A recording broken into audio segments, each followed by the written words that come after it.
ഇപ്പൊ ഷെഫീന ബീവി പറയുന്ന കാര്യങ്ങൾക്കൊന്നും മറുപടി രണസുന കൊടുക്കുന്നില്ല. അതായത് മൗനം വിദ്വാന ഭൂഷണം എന്നാണോ മൗനം സമ്മതം എന്നാണോ എന്ന് വ്യക്തമായി മനസ്സിലാവുന്നില്ല. രേണുസുതി എന്തുകൊണ്ട് ഈ വിഷയത്തിലൊന്നും മിണ്ടുന്നില്ല?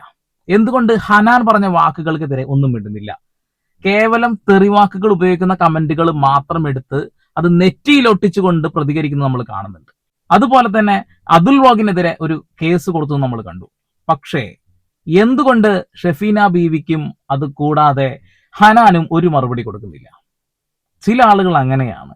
അവർ തെറ്റ് ചെയ്തു എന്നവർക്ക് തോന്നുകയാണെങ്കിൽ മിണ്ടില്ല, ഭയപ്പാട് കൊണ്ട് മിണ്ടാതിരിക്കും. നമ്മൾ ചെയ്യാത്ത തെറ്റുകളെ കുറിച്ച് ആരെങ്കിലും എന്തെങ്കിലും പറഞ്ഞാൽ നമ്മൾ പൊട്ടിത്തെറിക്കല്ലേ, നമ്മൾ പലപ്പോഴും കണ്ടിട്ടുണ്ട്. പക്ഷേ ഇവിടെ രണസുന മിണ്ടിയാലും മിണ്ടിയില്ലെങ്കിലും കൃത്യമായിട്ട് നമുക്ക് ആ കാര്യം അങ്ങ് മനസ്സിലാവും. മിണ്ടിയാൽ ആവശ്യമില്ലാതെ പല മണ്ടത്തരങ്ങൾ വിളിച്ചു പറയും, മിണ്ടിയില്ലേൽ തീർച്ചയായിട്ടും അവർ ഭയന്ന് പിന്മാറി എന്ന് പറയേണ്ടി വരും. ശാരിക എന്നൊരു സ്ത്രീ ഉണ്ട്, ബിഗ് ബോസിലൊക്കെ വന്ന് തോറ്റു തുന്നമ്പാടി പുറത്തു വന്നൊരു സ്ത്രീയാണ്.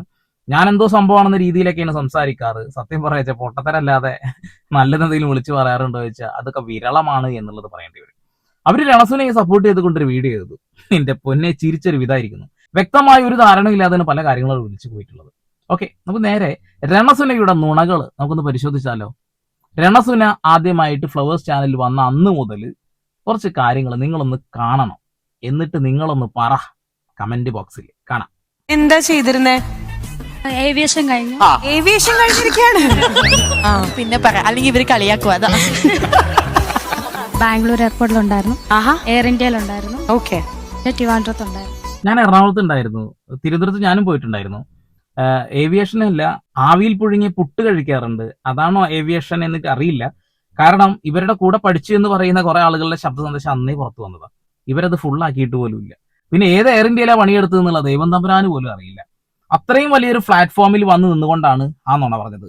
നുണ ഇതൊന്നുമല്ല. നിങ്ങൾ ഇനി കേൾക്കാൻ പോകുന്നതാണ് കേൾക്കേണ്ട കാര്യങ്ങൾ. അവിടെയാണ് നുണയുടെ പ്രധാന കാര്യങ്ങൾ.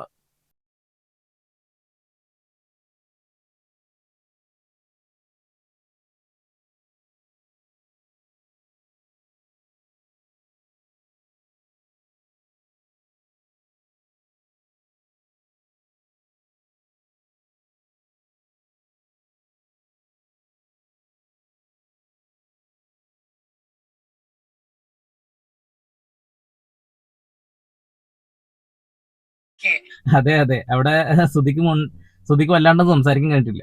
രണ്ടുപേര് വിവാഹം കഴിച്ചിട്ട് നേരെ സുധിയുടെ വീട്ടിൽ പോയി. സുധിയുടെ വീട്ടിൽ ഈ രണസുൻ എന്തൊക്കെ ഡയലോഗ് അടിച്ച് ബഹളം വെച്ചിട്ട് അവിടുന്ന് സ്വന്തം വീട്ടിലേക്ക് മാറിയതാണ്. വാടക വീട്ടിൽ, സ്വന്തം നാട്ടിലേക്ക് പോയി വാടക വീട്ടിൽ.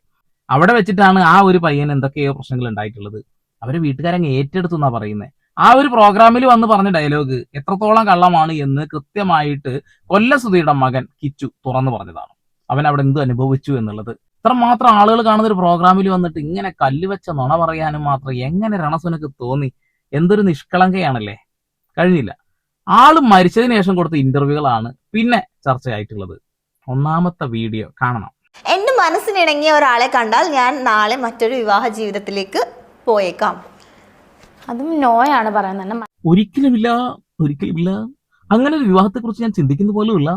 പക്ഷെ അധികം വൈകാതെ അടുത്ത ആഴ്ച കൊടുത്ത interview. Living together marriage, living together, bold photoshoot or traditional, രണ്ടും. കല്യാണം കഴിക്കില്ല എന്ന് പറഞ്ഞ കാര്യം കേട്ടോ.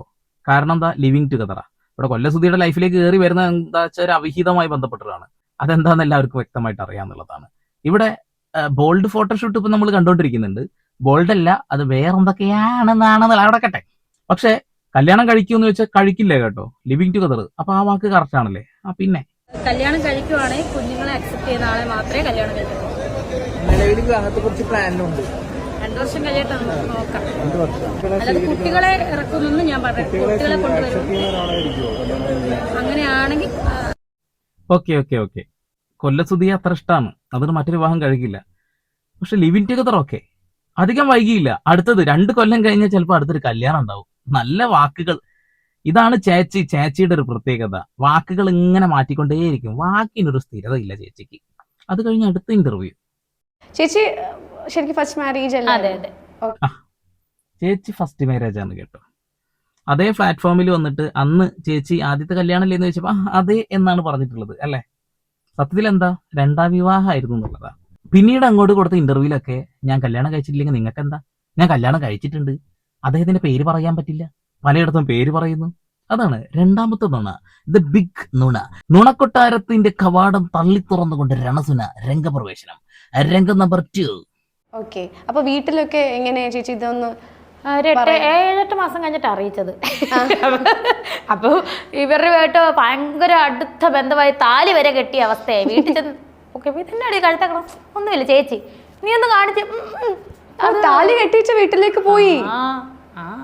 കുറച്ച് കൂട്ടുകാരൊക്കെ ശ്വാസിൽ വെച്ചിട്ട് അത് ഒരു 5-6 മാസം കഴിഞ്ഞപ്പോൾ എല്ലാ മാസം കാണാൻ പോകും. 2-3 അപ്പൊ എന്നാ കല്യാണം കഴിഞ്ഞേ? അത് ആ സമയത്ത് ആ ഇടയ്ക്ക് തന്നെ കിച്ചുവാണ് താലി എല്ലാം മേടിച്ചത്. ഞങ്ങള് ലുലുമാളിൽ പോയി എറണാകുളത്ത്. 11-12 വയസ്സുള്ള കിച്ചു ലുലുമാള് പോയിട്ട് താലി വാങ്ങി കൊടുത്തു കേട്ടോ. എത്ര വലിയ നുണയാണ്, സോറി എത്ര വലിയ സത്യം പറഞ്ഞേ. കിച്ചു പോയിട്ട് താലി വാങ്ങി കൊടുത്ത് കെട്ടിച്ചു എന്നാ പറയുന്നത്. എല്ലാ മാസവും കൊള്ളസുതിയെ കാണാൻ വരുമായിരുന്നു എറണാകുളത്തേക്ക്. കൊള്ളാം. വീട്ടിലെ ചാച്ചിയാണ് പിടിച്ചത് പോലും. ഞങ്ങൾ ഇതൊക്കെ കണ്ട് വിശ്വസിക്കണമല്ലേ? വിശ്വസിക്കാം. നല്ല നല്ല അടിപൊളി ഫാമിലി എന്തായാലും. എവിടുന്ന കല്യാണം എന്ന് പറഞ്ഞ?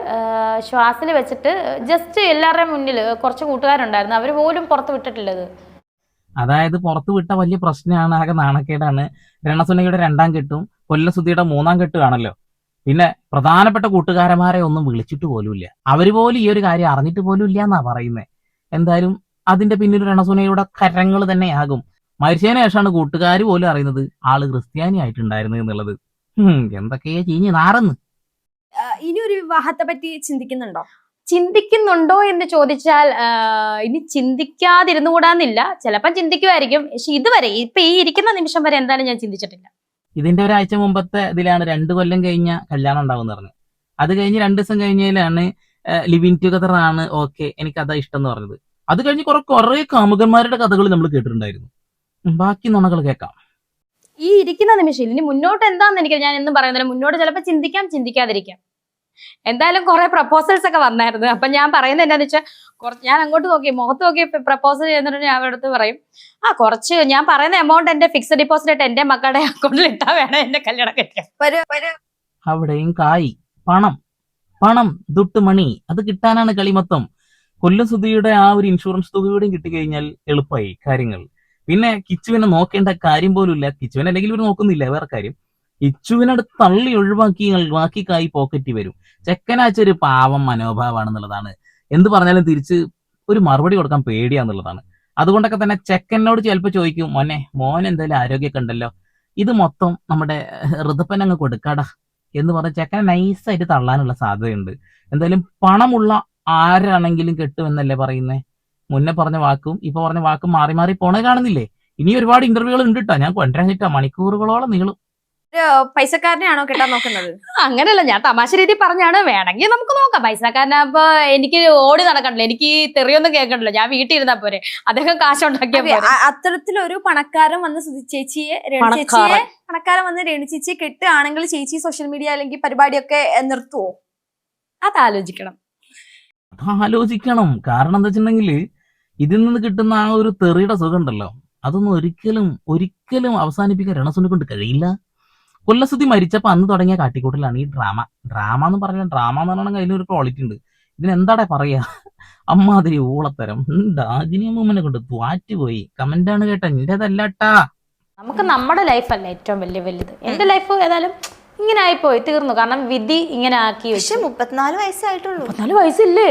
അത് വലിയ വയസ്സാണോ? പിന്നെ എന്നെ സംബന്ധിച്ചത് വലിയ വയസ്സാണ്. കണ്ടാ തോന്നൂലല്ലോ. കണ്ടാ തോന്നുന്നില്ല, ഞാൻ കണ്ടാ തോന്നിക്കോളൂ, എനിക്ക് വിഷയമൊന്നുമില്ല. സന്തോഷം കണ്ടാ തോന്നുന്നുണ്ട്. ഇവരെ പോലുള്ള കുറെ ആളുകൾ ഈ പുട്ടിയിട്ട് വന്നു കഴിഞ്ഞാൽ എന്തോ സംഭവമാണെന്ന രീതിയിൽ അനാവശ്യമായി പ്രോത്സാഹിപ്പിച്ചിട്ടാണ് ഇപ്പൊ ഈ രീതിയിൽ അതിനെ ആക്കി വെച്ചിട്ടുള്ളത്. ഏറ്റവും അവസാനത്തെ കുറച്ച് ഫോട്ടോസും വീഡിയോസും കണ്ട എന്റെ പൊന്നു, ഒരു ചുവന്ന ഡ്രസ് ഇട്ട് വന്നിട്ടുണ്ടായിരുന്നു. അയ്യോ, ഞാൻ പലപ്പോഴും പറയാറുണ്ടല്ലോ, മേക്കപ്പും പുട്ടിയൊക്കെ കൊണ്ട് ഒഴിവാക്കി കഴിഞ്ഞാൽ രണസുനയുടെ കോല എന്താണെന്ന് എല്ലാവർക്കും അറിയാം അല്ലെ? അപ്പൊ അനാവശ്യമായിട്ട് ഇതിനെ ബൂസ്റ്റ് ചെയ്തിട്ട് പൊക്കി ഇവര് കൊണ്ടുവച്ചതാണ് ഈ ഒരു മോളിലോട്ട്. ഇനി അവിടെ നിന്നുള്ള ഒരു വീഴ്ച ഉണ്ടല്ലോ, പെറ്റ തള്ള സഹിക്കൂല, അത്രക്ക് വേദനയായിരിക്കും ആ വീഴ്ച. ഇപ്പൊ തന്നെ ഞാൻ ചാവാൻ പോവാണെന്നൊക്കെ പറഞ്ഞൊരു നാടകം, അത് കഴിഞ്ഞ് ഉടനെ തന്നെ ഒരു റീൽ ഇട്ടിട്ടുണ്ടായിരുന്നു. ഈ കായൽ മീനെ കരക്കലെടുത്തിട്ടാൽ എന്താ ഉണ്ടാവുക? അതേപോലെ ഒരു പെടച്ചൽ ഡാൻസ്. എന്റെ വയറ് നല്ലതാണ്, ഞാൻ കാണിക്കും. അത് ചുമ്മാ കാണിക്കുമല്ല, പൊട്ട് നടത്ത് പൊക്കി കാണിക്കുമല്ല. ഞാൻ ഫോട്ടോഷൂട്ട് വയറ് കാണുന്ന ഡ്രസ് ഇട്ട് ഫോട്ടോഷൂട്ട് ചെയ്തു. അതെന്റെ ജോലിയുടെ ഭാഗമാണ്, ഞാൻ കാണിച്ചു. ഇനിയും കാണിക്കും അങ്ങനത്തെ ഷൂട്ട് വന്ന. ശരി, അതായത് ചുമ്മാ കാണിച്ചോന്നല്ല, പൈസക്കാണ് കാണിച്ചിട്ടുള്ളത്, ഫണ്ട് കിട്ടുന്നതിന്. സംശയം ഉണ്ടാ? കണ്ടോ? ഞാൻ ഭയങ്കര സങ്കടത്തിലും ടെൻഷനിലുമാണ്. സത്യം പറഞ്ഞ ഫ്ലൈറ്റ് ക്യാൻസൽ ആയിട്ടിരിക്കുകയാണ്. അപ്പം ടെൻഷൻ വരുമ്പോൾ ഞാൻ ഈ ചോക്ലേറ്റ് എടുത്ത്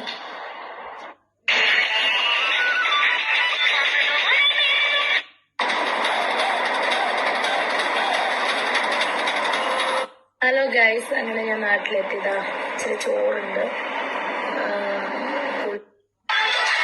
കാണുന്നുണ്ട്. ഇനി അടുത്തേക്ക് നോക്കൊന്നും വേണ്ട. ഇത് പണം കൊടുത്ത് സബ്സ്ക്രൈബ് ചെയ്യുന്ന ആളുകൾക്ക് കാണിക്കുന്ന വീഡിയോ ആണ്. ഇന്നലെ ഒരു വീഡിയോ ഞാൻ ഇട്ടിട്ടുണ്ടായിരുന്നു, അതിലുണ്ടായിരുന്ന ഒരു സാധനം.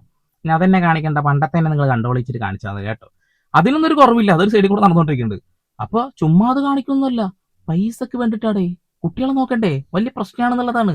ആ വാക്ക് ഇവിടെ നിന്ന് കിട്ടിയെന്നല്ലേ, കേൾക്കാം. ഇനി രേണു ബോൾഡ് ആവണം, ബോൾഡ് ആയേ പറ്റുള്ളൂ. ഇപ്പൊ എന്തൊക്കെയാ പുതിയ ഡിസിഷൻസ് ഒക്കെ എടുത്തിട്ടുള്ളത്. നമുക്ക് എന്നും ഇങ്ങനെ കരഞ്ഞിരിക്കാൻ പറ്റില്ല. ഇവരെ രണ്ടുപേരെയും നമ്മൾ നോക്കണം. അപ്പൊ എന്തായാലും നമ്മൾ ചെയ്യാൻ പോണേ, രണ്ടുപേരും നോക്കും. ഈ അനാവശ്യമായിട്ട് ഇവർക്ക് ഒരു പ്രോത്സാഹനം കൊടുത്തത് ഈ ലക്ഷ്മി നക്ഷത്രം ഇനി ബോൾഡ് ആവണം. ഈ ബോൾഡ് ആവണം എന്ന് പറഞ്ഞോട് കൂടിയിട്ടാണ് പിന്നെ നമ്മൾ ഈ സാധനങ്ങൾ കാണുന്നത്. ഈ ബോൾഡ് എന്ന് പറഞ്ഞ സാധനം പൊന്നെ, എന്താ ഞാൻ പറയണ്ടേ. അപ്പൊ കുട്ടികളെ നോക്കും ഇനി മുതൽ അങ്ങോട്ട്. പക്ഷെ കിച്ചു പിന്നെ ആ ലിസ്റ്റിൽ പെടുത്തിയിട്ടില്ല കേട്ടോ. ചെക്കൻ്റെ ഒരു മൂലക്കൊക്കെ മാറ്റിയിട്ടുണ്ട്. ഞാനിങ്ങനെ ബസ്സിലിരിക്കുമ്പോഴത്തേന് പുറകിൽ നിന്ന് വാവുട്ടാന്ന് വിളിച്ച് തിരിഞ്ഞു നോക്കിയപ്പോൾ സൂചേട്ടൻ. അയ്യോ സൂചേട്ടനോ? അപ്പോൾ സൂചേട്ടൻ പറഞ്ഞു, വാവുട്ട ഞാൻ മരിച്ചൊന്നുമില്ല, വണ്ടി ഇടിച്ചപ്പോഴത്തേന് എൻ്റെ തല ഇടിച്ച് എന്നെ എല്ലാവരും കൂടെ പോസ്റ്റ്മോർട്ടം ചെയ്ത് കൊണ്ട് കുഴിച്ചിട്ടാ വാവുട്ട. എല്ലാവരും എന്നെ തുറിച്ച് നോക്കുന്ന എന്നാന്ന് ചോദിച്ചു. ചേട്ടൻ മരിച്ചെന്നോർത്താ എല്ലാവരും തുറിച്ച് നോക്കുന്നതെന്ന് പറഞ്ഞു. അപ്പം ഞാൻ ചോദിച്ചു, ചേട്ടൻ എവിടെ പോവാ? ഞാൻ സ്റ്റാർ മാജിക്കിന് പോവാ വാവുട്ട. ഞാൻ പറഞ്ഞു, ചേട്ടൻ ഇത്രയും ദിവസം മാറി നിന്നിട്ട് ഇനിയും പോവാണോ? കുറച്ച് കഴിഞ്ഞ് പോയാൽ മതി എന്ന് പറഞ്ഞാൽ ഞാൻ പിന്നെ ഏട്ടനെ കൂട്ടിക്കൊണ്ട് വീട്ടിൽ കൊണ്ട് ചെന്ന്. അപ്പോൾ ആൾക്കാരെല്ലാം കാണാതെ പാത്ത് കൊണ്ടുപോയി. കാരണം മരിച്ചെങ്കിലും ഞങ്ങൾക്ക് സൂചിച്ചേട്ടൻ വരുവാണ്, അത്രയും ഞങ്ങൾക്ക് ആരും കാണണ്ട, ഏട്ടനെ ഞാൻ പാത്ത് കൊണ്ടുപോകാന്ന് പറഞ്ഞ് കൊണ്ടുപോയി പകുതിയായപ്പോൾ ആൾ മാഞ്ഞു പോയി. അപ്പോൾ എല്ലാവരും അടുത്തുള്ളവരൊക്കെ പറഞ്ഞ് രേണു സൂചിച്ചേട്ടൻ മരിച്ചതാ, അത് സൂചിച്ചേട്ടനല്ല, ആത്മാവ് വന്നാന്ന് പറഞ്ഞു. അതിനുശേഷം പിന്നെ സുധിച്ചേട്ടൻ്റെ ആത്മാവ് വന്നിട്ടുള്ളത് ബിഗ് ബോസിന്റെ ഉള്ളിലാണ്. ബിഗ് ബോസിലേക്ക് കയറി രണസുന ആദ്യം പറഞ്ഞത്, സുധിച്ചേട്ടാ ഞാൻ വന്നുട്ടാ, ഞാൻ എത്തി സുധിച്ചേട്ടാ എന്ന് പറഞ്ഞിട്ടൊരു ഫ്ലൈങ് കിസ് കണ്ടില്ലേ. ആദ്യം മണൊക്കെ കിട്ടിയിരുന്നു, പിന്നെ മണ്ണൂല. അപ്പൊ മനസ്സിലായി ചേട്ടായിക്ക് മടുത്തു പോയി എന്നുള്ളത്. എങ്ങനെ മടുക്കാണ്ടിരിക്കും? ഈ വഷളത്തരം കണ്ടിട്ട് മൂപ്പൻ ആത്മാവ് തിരിച്ചു പോയതാ. വേറെ ഒന്നും വിചാരിക്കണ്ട എന്റെ പൊന്നു രണസുന. ഇത് ആദ്യം കണ്ടപ്പോ സങ്കടം തോന്നിയതാ, ഇപ്പൊ അത് കാണുമ്പോ ചിരിയാ തോന്നുന്നത്. അമ്മാതിരി കാട്ടിക്കൂട്ടലല്ലേ എല്ലാം സുധിച്ചേട്ടന് വേണ്ടി. ഇനിയും ഉണ്ട് കേട്ടോ. ശരിക്കും രണസുന എന്ന പേര് മാറ്റിയിട്ട് നുണസുന എന്ന് വേണമെങ്കിൽ വെക്കേണ്ടി വരും. അമ്മാതിരി നുണകളാണ് പറഞ്ഞുകൊണ്ടിരിക്കുന്നത്. ഞാൻ പറഞ്ഞ ഇഷ്ടം പോലെ വീഡിയോസ് ഇനിയും ഉണ്ട്. ഇപ്പൊ ഈ വിവാഹവുമായി ബന്ധപ്പെട്ടുള്ളത്, ഞാൻ വിവാഹം കഴിച്ചിട്ട് നിങ്ങൾ എന്തിനാ നോക്കുന്നത് തല്ലുവിടുന്നു. ഞാൻ വിവാഹം കഴിച്ചിട്ടുണ്ടെന്ന് പറയുന്നു, ആളുടെ പേര് അറിയാണ്ട് വിളിച്ച് പറയുന്നു, ആളുടെ ജോലി പറയുന്നു. ഇവരിത് ആദ്യം തന്നെ എന്റെ രണ്ടാമത് വിവാഹമായിരുന്നു എന്ന് പറഞ്ഞിരുന്നെങ്കിൽ ഇതൊക്കെ ചർച്ച ചെയ്യുമായിരുന്നെങ്കിൽ. ഇല്ല. പിന്നെ കുറെ ആളുകളുടെ ഒരു ഡൗട്ടാണ്, അവൾ എങ്ങനെയെങ്കിലും ജീവിച്ചു പോയിക്കോട്ടടാ, അവൾ അപരാധം കാണിക്കുക എന്തെങ്കിലുമൊക്കെ ആയിക്കോട്ടടാ, നീ എന്തിനാണ് അതിൻ്റെയൊക്കെ പിന്നാലെ നടക്കുന്നത് എന്നുള്ളത്. ആ അപരാധമൊക്കെ അവർക്ക് കാണിക്കുക, അതിനൊരു കുഴപ്പമില്ല. ആ അപരാധം ചൂണ്ടിക്കാണിക്കുന്നത് നമുക്ക് ആ കുഴപ്പം മൊത്തല്ലേ. അങ്ങനെയെങ്കിൽ ഞങ്ങളും ഈ അപരാധം അങ്ങ് തുടരാൻ പോവാണ്. അങ്ങനെ തന്നെ പറഞ്ഞുകൊണ്ടിരിക്കും. ഷെഫീന ബീബി എന്തായാലും പുതിയ കുറച്ച് കാര്യങ്ങൾക്ക് വേണ്ടി മാറി നിൽക്കുക എന്ന് മനസ്സിലായിട്ടുണ്ട്. ഉടനെ തന്നെ അടുത്ത തെളിവുകൾ വരും, നോക്കാം നമുക്ക്. എന്തായാലും ദേവിഡിക്കോട് കൊടുത്ത കേസ് അത് പോലീസുകാരൊന്നും നോക്കിയിട്ടില്ല തോന്നുന്നു. രണസുനയെ വിളിച്ചു പറഞ്ഞിട്ടും അവൾക്ക് ഒരു മൈൻഡും ഇല്ല. അവൾ അതും പിടിച്ചങ്ങനെ മുന്നോട്ട് പോയിക്കൊണ്ടിരിക്കുക. ഇനി നിങ്ങൾ തന്നെ പറ, ഈ അപരാധങ്ങൾ കാണിക്കുന്നത് ചൂണ്ടിക്കാണിക്കുന്നത് ഇത്ര വലിയ അപരാധമാണോ? വേണമെങ്കിൽ കൂടെ കൂടിക്കോളി. വീണ്ടും വരെ പുതിയ വാർത്താവിശേഷങ്ങളുമായി സന്ദീപ് ഇടപ്പാൾ സൈനിങ് ഓഫ്.